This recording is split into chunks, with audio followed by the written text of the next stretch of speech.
What's up, Gripaholics? How's it going? We're going to get right into it today. This is episode 129, and the title of the show is What's in Your Grip Bug Out Bag? What are you taking down into your bunker to train grip for grip sport in this time of crazy stuff going on out there?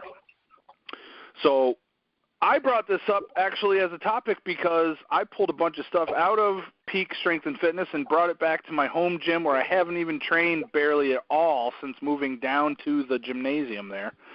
And I know what I brought, so I wanted to see what everybody else would bring. So before you hear what we are taking to our bunker to wait out the paranoia and hysteria, why don't you go down and put a comment in the comment section right now.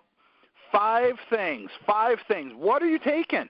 What are you going to have there? You're not coming out for a while. What are you taking with you in order to train your grip in that home bunker?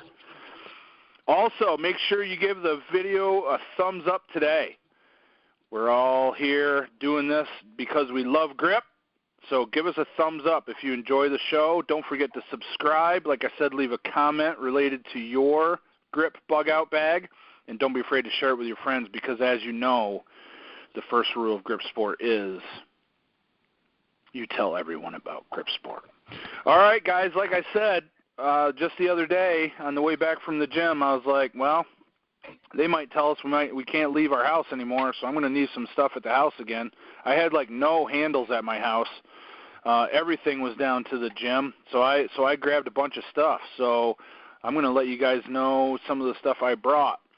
And then also I'm in Pennsylvania, of course, so it's still super cold. I think when I got up this morning, it was 19 degrees. So believe it or not, the first thing I grabbed was like warm clothes, just so I could make sure that I had it at the home gym.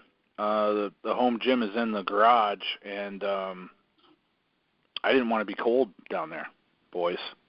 Training when you're cold is a mistake.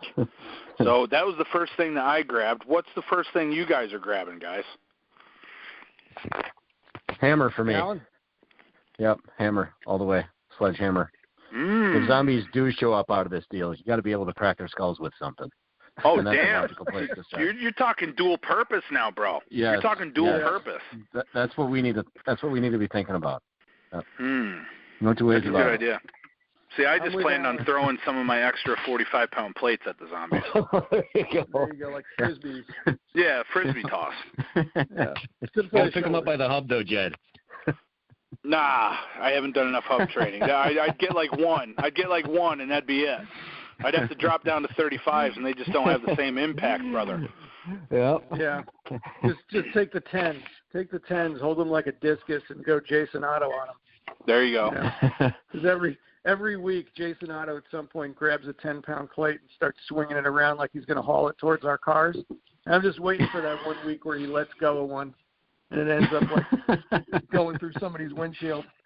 So nice. So yeah. No, what are you going to do with your sledgehammer, Alan, for training? What's on the plan? Oh, just some standard grip training. Yeah. Rotations, that sort of thing. I don't get too nuts with anything else, but that was just they're a good multi-purpose thing. Absolutely. Plus, I love doing finger walks, to tell you the truth. Yeah. I can't say that those have ever done much grip-wise, but I think they're fun to do. Great little warm-up for me. Oh. Deceivingly vicious on the forearm pump, man. Oh, yeah. Yep, absolutely. I actually just put a video up about sledgehammers like yesterday or the day before, too, so I totally agree with their versatility, no doubt. For sure. What about you, James? What's on your list? What's first? First thing on my list actually would be my 12-pound sledgehammer, just because that's the one I'm sort of working back on to try to do the Miller lever from the floor. Right. So I'd take that, and if I have to hide away for a few months, other than going bankrupt, at least maybe I can strengthen my wrist to the point where I can grab the back of a 12-pound sledgehammer, lift it off the ground, put it into a lever, and then gradually put it back on the floor. That and $2 would buy me a cup of coffee, but, at least I'd have something to do right. while I was quarantined. So that and the sledgehammer walks, because I do love the finger walks. I like the fact that you have to do it fast, because once you slow down, you know, it's like you can't, then it doesn't come up anymore. And it's it's like the hammer got stuck in quicksand or something. Yeah, exactly. Yeah. So. Anybody who's ever done that knows exactly what you're talking about, James. Yeah. And I mean, 12-pound hammers are pretty hard to pronate or supinate. But, you could always, lower the handle in your hand and do pronation, supination work, ulnar deviation work, radial deviation work. So sledgehammers are pretty great. And like Alan said, you could absolutely smash a zombie in the forehead with one. So, and I think if we're all quarantined, we're going to have to get a lot of the resentment out somehow. So, zombie smashing might be a good outlet for that. I forget, and I haven't watched the zombie movie in a long time. What I know, like Silver Bullet for the werewolf. How do you kill a zombie? What's the kill method? It's headshots. It's got to be headshots. Yeah, you got to remove the head. Yep. Mm-hmm. Yep. Okay. See, I'm like, did you guys ever see the movie Shaun of the Dead? No. I'm trying to think tell so. people. Oh, it's funny. It's one of the, I'm telling you, like, it's not a horror movie as much as it's a comedy, and it's intended to be a comedy. It's supposed to be like making fun of zombie movies, essentially, But, it's these two guys, and, like, one of the guys, he goes out, and he has, just because he sees everything the same way on a daily basis, when the town is overrun with zombies, like, everyone he sees, he still sees them in the same spot that he sees them on a daily basis, only they're zombies now, and he basically just ignores them. You know what I mean? This is funny. Except for some of the scenes where he after he realizes that there's zombies out there and he's got to kill them, there's some of the funniest scenes I've ever seen in movies. So I have a feeling that if things went all Shaun of the Dead out there, that I've already told people, I'm still going out. I'm still going to go out. So I'm either killing zombies and getting the plague or, whatever. But I'm going out. See, I'm with you. I'm going out too. Yeah. No screwing around with this. This shit pisses me off. This has been such a disruption. I'm just not going to let this fuck my life up. I'm not going out dry humping people. Yeah. I had a client tell me, I really wanted to take a ride to the mountains. He's like, but everything's closed. I was like, they're mountains. They're not closed. They're still going to be there. You park your car on the side of the road like it's 1984. You get out of your car, you walk to one of the trails, and you go up it. Mm-hmm. Yeah. Why is it so hard? It's not that hard. Right. I completely agree. Yep. So, sledgehammer. That's my roundabout way of saying sledgehammer. Cool. 12 All right, pounds. so that brings me back up. And I guess we're going to assume that we already have weights and loading pins and carabiners and chalk in the bug out bag. Yeah? Okay. I'm assuming, or no? Yep. Or did I just it does need to be that hypoallergenic chalk, though, doesn't it, Jedd? Like that shit you used once upon a time? You ever tell us that story? Yeah. Well, yeah. I was gifted a special type of chalk from Steve Slater of Slater's Hardware, and he said, this stuff is supposed to keep away MRSA or staph infections. Maybe he might have said staph infections. Well, in my head, I was like, I don't know anybody that's ever got a staph infection from lifting weights. Like, where's since when was it a problem getting staph infections, right? Yeah. So I was like, all right, well, I'll try it out, and I put it on the Euro. You know what I mean?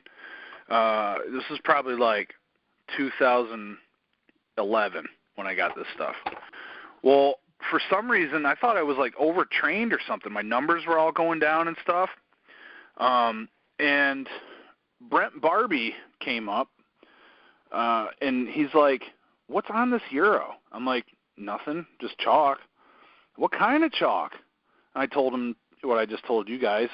He's like, and he looked it up. He's like, dude, there's essential oils and lanolin and shit like that in there.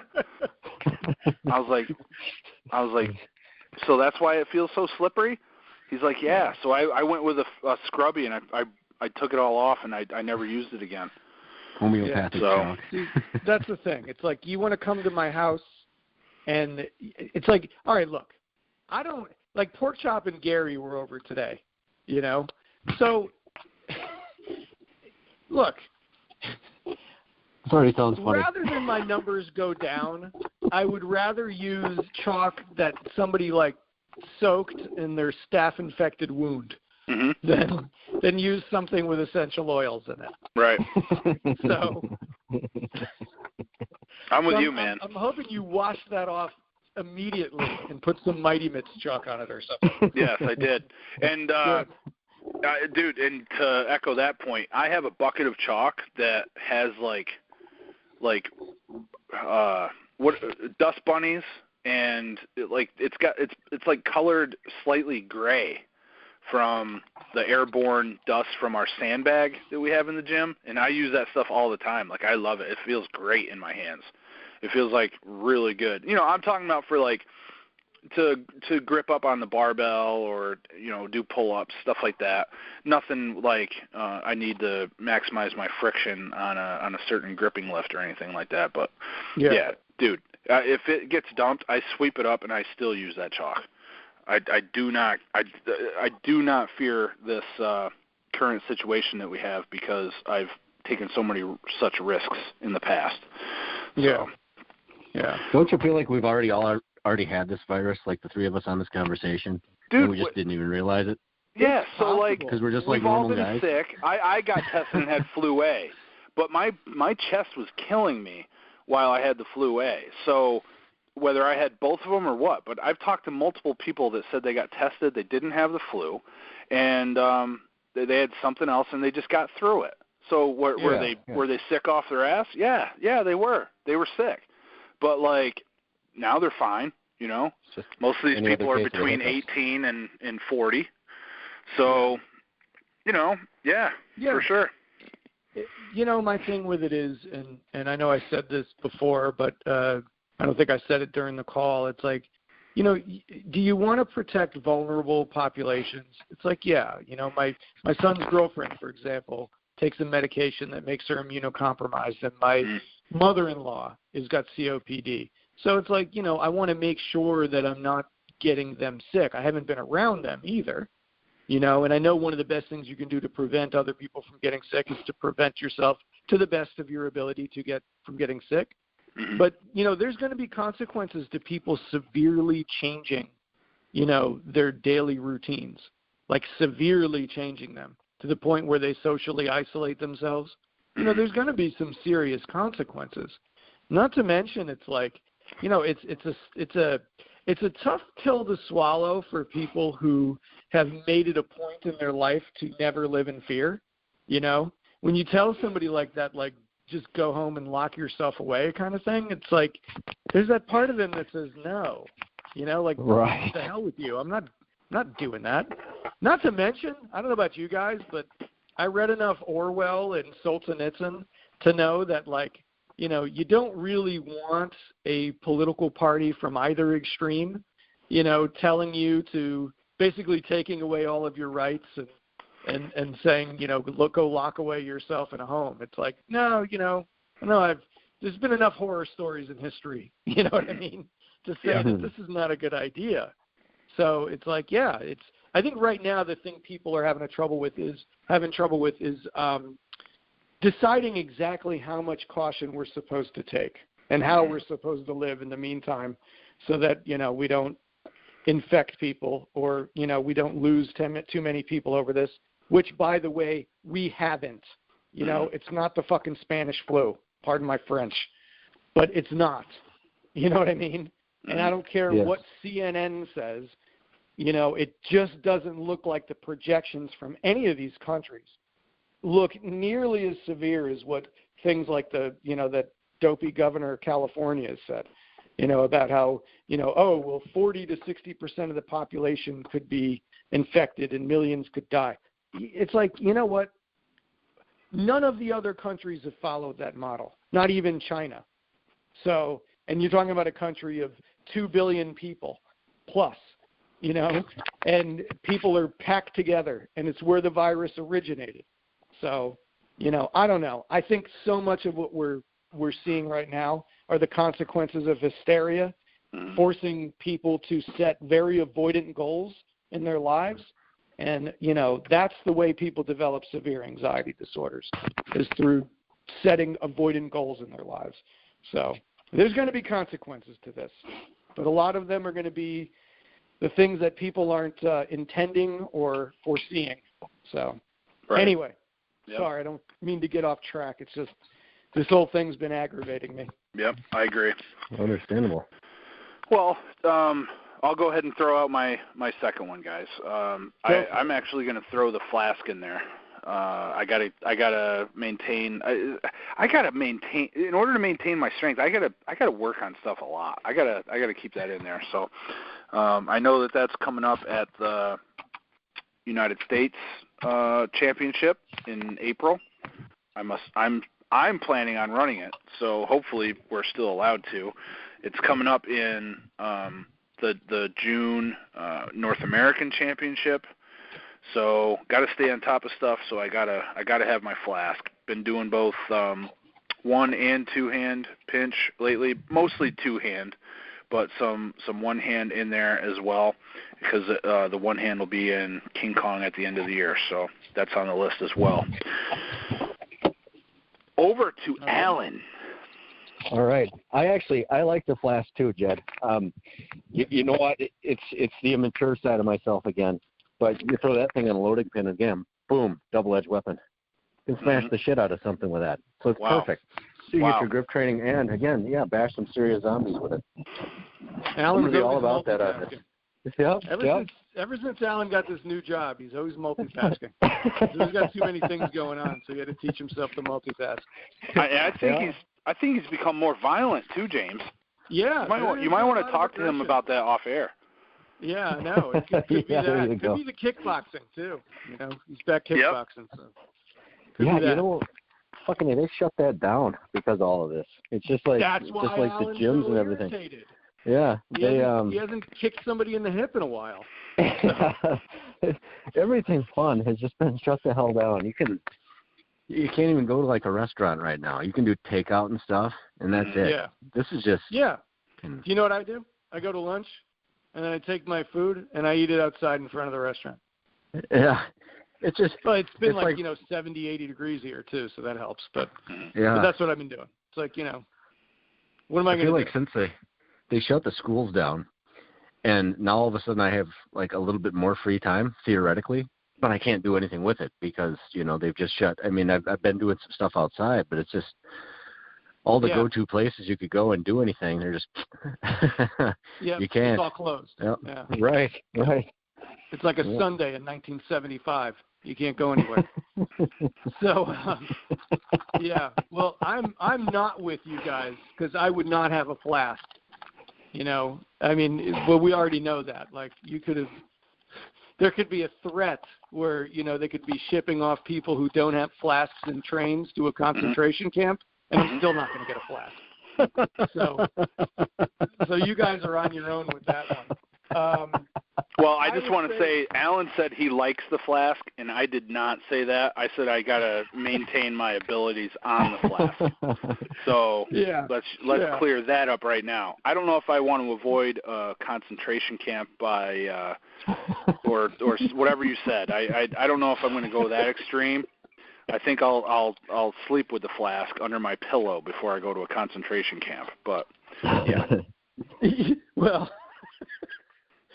Well, I would have an inch trainer because I have my one that Richard Soren sent me that I've been training with, and it's the bane of my existence. I mean, I'm right between 165 and 166 on it, and I can only manage a couple of big lifts for it. Yeah, I know, but I'm not there, and it seems like I'm stalling out now the last 3 weeks. So I would bring that, and who knows, maybe by the end of this catastrophe, by the end of the apocalypse here, I'd be able to lift the inch. But with my luck, the way this has been going is like right when I'm able to lift the inch, the zombies will breach the gate and the asteroid will hit. So, but yes, an inch trainer would be the next one I would bring. my loadable. Yeah, did you see that there's supposedly an asteroid coming? No, I didn't. Oh, really? I just Yes, made that up, but that's I fucking great. saw that, dude. I just made that up. There ain't no asteroid. Give me a break, man. Oh, yeah, I literally saw that shared on Facebook. Yeah, I'm kind of at the point where I'm like, you know what, just let it come. It's been enough already with this whole life thing. I mean, it's, you know, yeah, we had a good run. All right. Time to hit the reset button. Let the asteroid come. So. Yeah. 7 billion's too many, right, James? Yeah. So Well, the Georgia Guidestones say we got to maintain a population of 500,000, 500 million or less. So maybe that asteroid can help us out. I'm sure it will, if the coronavirus doesn't. Yeah. So. Well, I'm kind of with you. I didn't say inch trainer, but I actually brought one of the inch dumbbells home, James.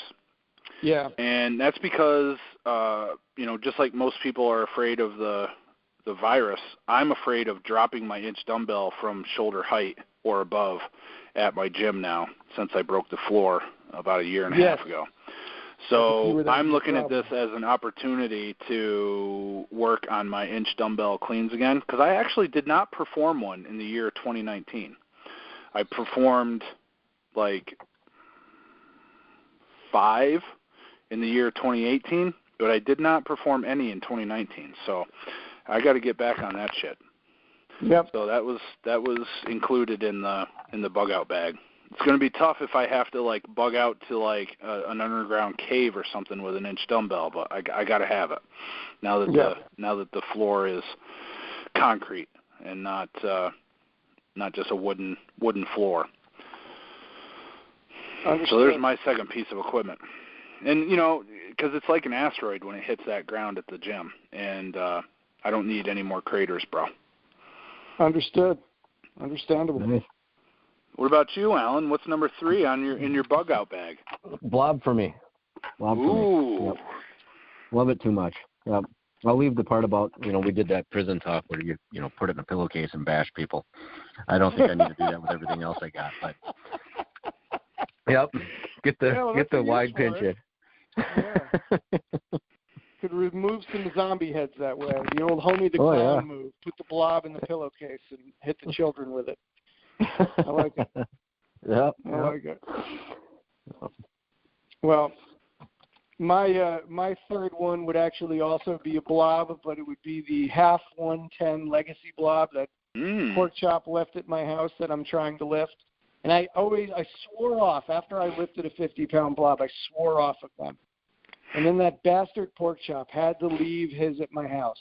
And then I started playing with it one day, and I had it off the ground, and I was like, oh, now I got to lift this thing. And now I've been training it, and of course, all I'm doing is skipping it off the ground, and it's not coming up. And I almost removed my eye with a band the other day. I saw that. It off a band, and I put it down, and like I thought it was nice and stable.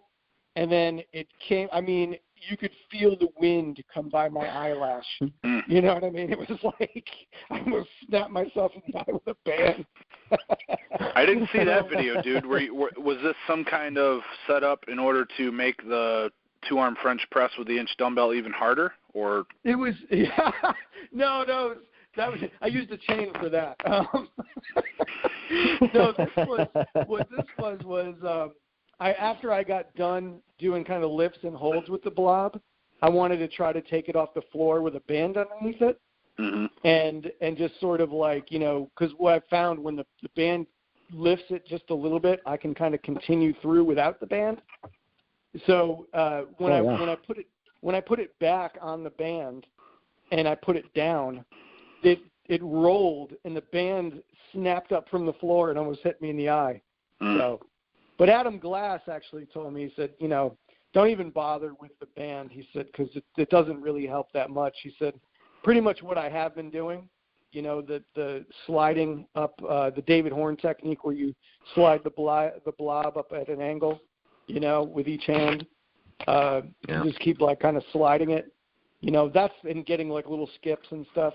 I mean, that's how I got to the blob in the past, But yeah, this one's a little bit wider, obviously, and it weighs more than a 50-pound blob. But I'm going to lift the bastard because I already you're committed close to though. it. Then, if you're getting it, with just the band assist, and you're kind of able to keep pulling it with the band off of it, then you're right on the ragged edge right now.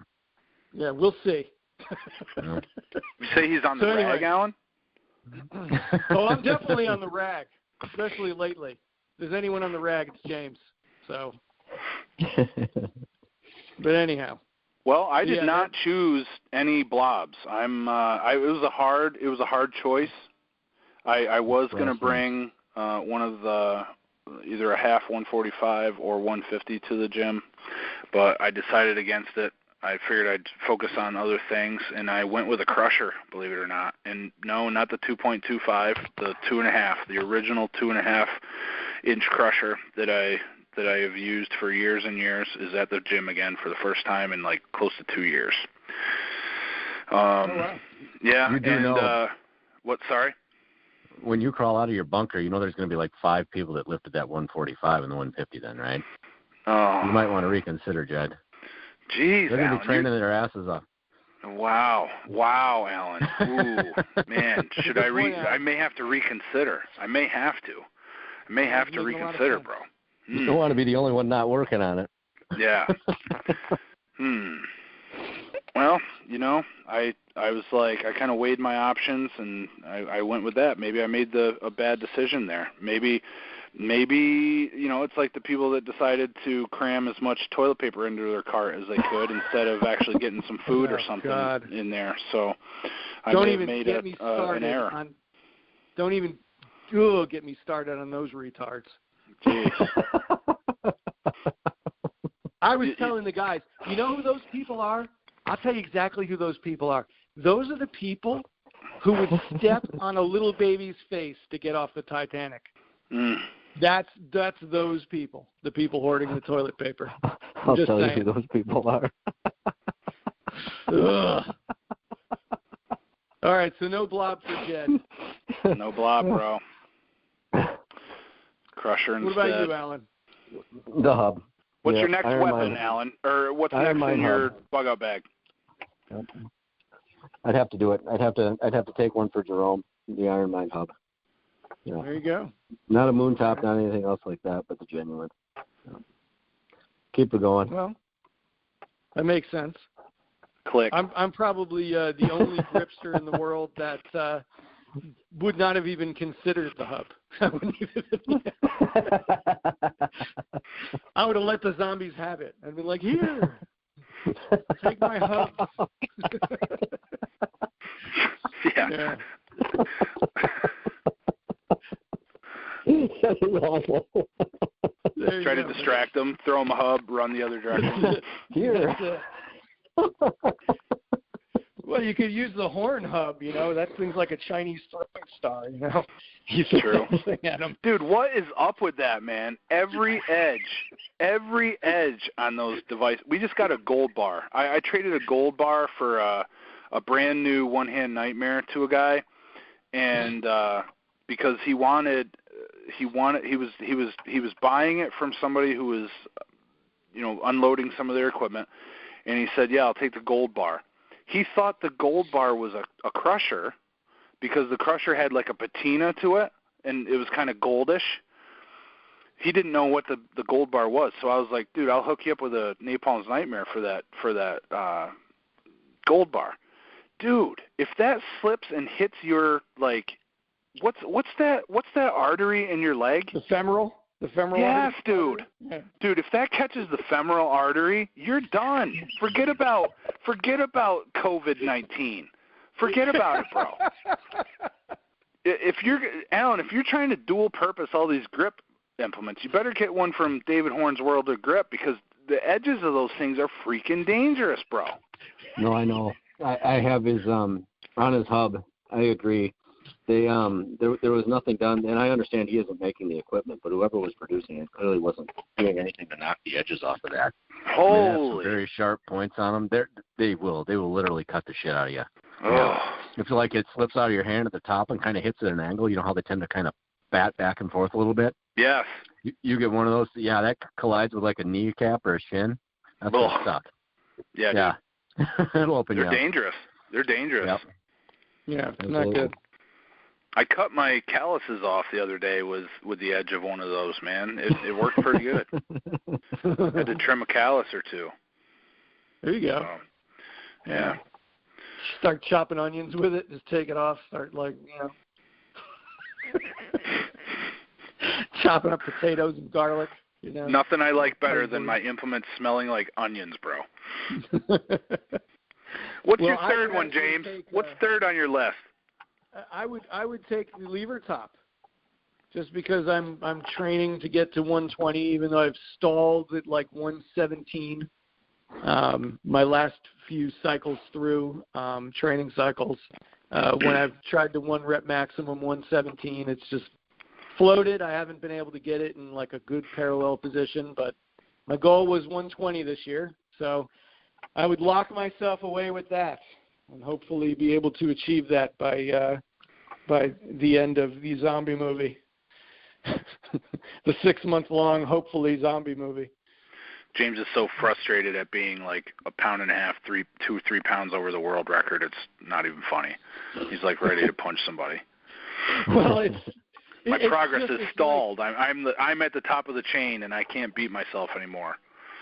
Jedd, you know what it's like when you're at a spot and like you're trying to throw all these different training methods at it and change it up, and you just keep getting stuck, right? Like what everyone else is doing is irrelevant. You're just stuck at that one spot. That's frustrating. So that's where I am with that. No doubt. And part of the reason why too I'm frustrated is I want to hit 120 and then put the goddamn thing away for good. Because I don't like. I've said that a million times, bro. We don't believe that. It's painful. Yeah. So, throw some onion juice on it, bro. That's it. I'll soften it up a little bit. That'll make. No, that's just a joke. Pickle juice. Pickle juice will take care of it. Pickle juice. The Nolan Ryan trick. Yeah. Yeah. What's the Nolan? Hold on. What's the Nolan Ryan trick? The way Nolan Ryan used to toughen up his hands was he soaked them in pickle juice. Dude, is that where that comes from? Because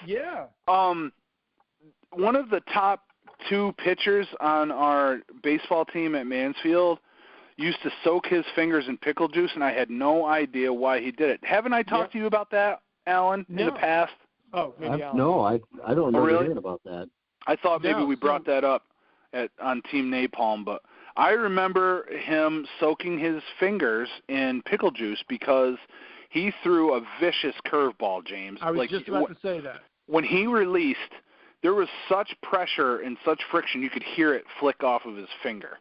And by the end of his outing, his finger would be bleeding from all the pressure. It was like he was somehow lifting on the Flask on every pitch because his finger was cut wide open.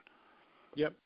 And that's one of the things Nolan Ryan had said was that the seams would come off his finger perfectly. The harder they were. And the way he hardened them was soaking them in pickle juice. So. Damn. Yep. Maybe I got to throw some pickle juice in my bug out bag. Yeah, maybe. I would be the only gripster out there that would pack away a lever top in my bug out bag. So there you go. So what are we at, number 5 now? We're at number 5, dude. Number 5. So for me, dude, king of pinch, man. I had to go with the Iron Mind pinch block. Okay. Okay. You know what I noticed, guys?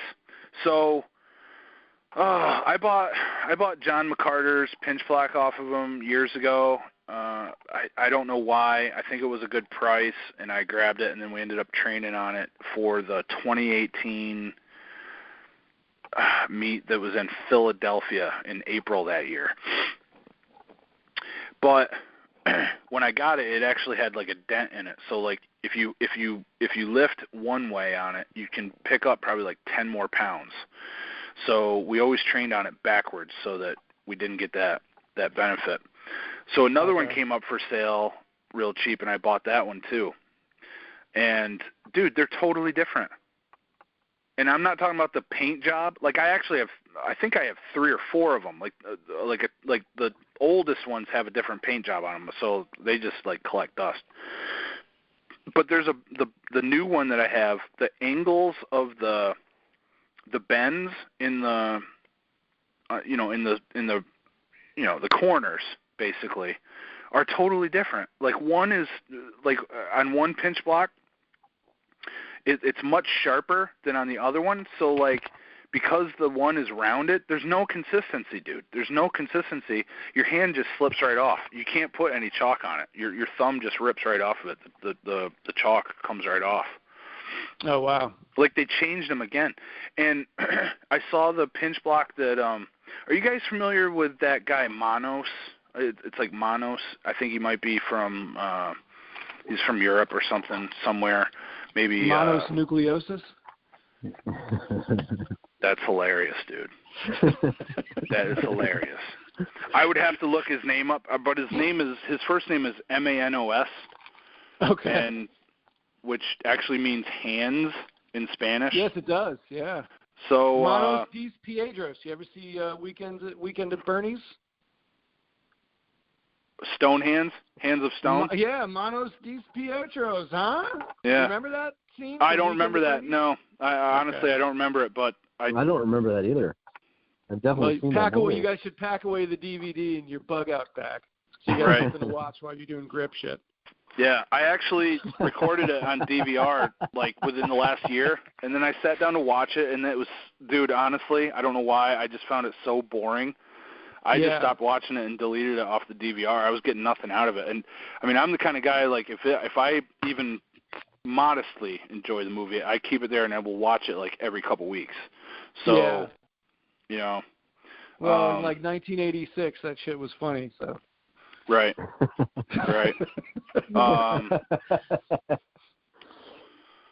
So yeah. But anyway, that guy Manos, I just don't know his last name. I don't even know if he like will write English in like a description box or something. I think like he's hardcore not English as a second language. And it looked like the angles on his pinch block were like perfectly straight, like not perfectly straight, but like 90 degrees, like super almost sharp. So like it's like they've changed those multiple times. Like the stock for those is different, and like how can you have any consistency there? You know what I mean? Yeah. Yeah. Totally. It's not easy. Then it makes it harder to train for competitions because it's like. You're in a competition that has it, you don't know where to open at. Right.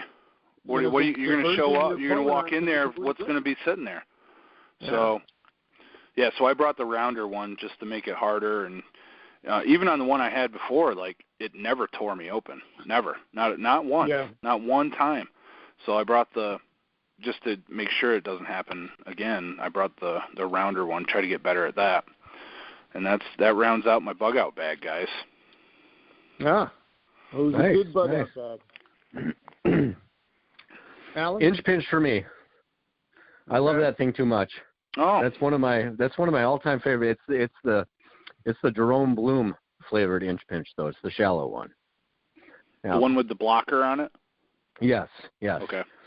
That thing, you can use the shit out of it, and it just doesn't beat you up. I think I've got some really just good training in with that through the years since I've had it. You know what's funny, dude, is I used that in 2018 one time because there may have been like an online challenge going on or something, and I got an infection in my cuticle on my left index finger, and I had it for months, dude. Months. I could not get that infection out. It was so sensitive. Like fingernail sensitivity, bro.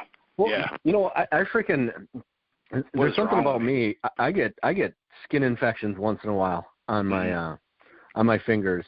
And it hurts like a bitch. Yeah. And they seem to last forever. I've had to literally get antibiotics for it. Yeah, like, dude, I was close.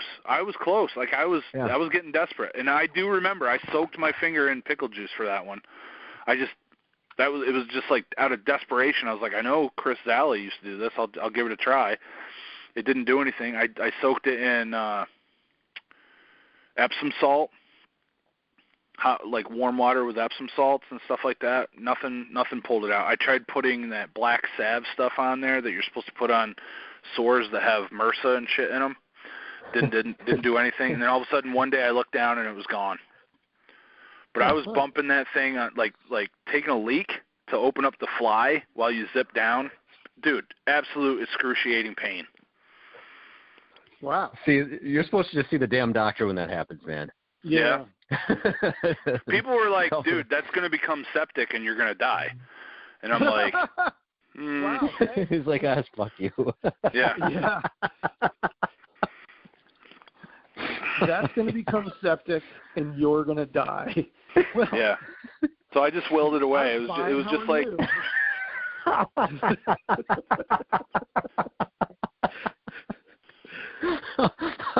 Oh my God, that's too much. Right. With friends like that, who needs enemas? Right. How about you, Alan? What's your last item? Oh, it's on to James now. Oh, sorry. Oh, yeah. James, yeah, that's right. You had the inch pinch. My bad. James? So my last item would be my adjustable pinch device that I got, just because it, I could set it at you saw those 55-pound plates, the York 25-kilogram plates. The width of those at 75 millimeters, it's a weird training range. My adjustable pinch device, I can set at that. I can also set it at 54 for my 2 Rogue 55s that I have that I just got when I was down in Florida a few weeks ago. And I can set it at 58 because the 245s I pinch with are at 58. So, and plus, I think Jason is talking about having Euro at an event this summer. Nice. And that would, I think, I want to say 58 is what I pinch at when I do pinch the Euro. So I would bring my adjustable pinch device, which I could just throw plates on. So that's what I would do. You say you just broke your thumb? No. Oh, all right. I was going to say you seem pretty calm about it if you did. I don't know what the hell you said, but I heard I just broke my thumb. I didn't say that. All right.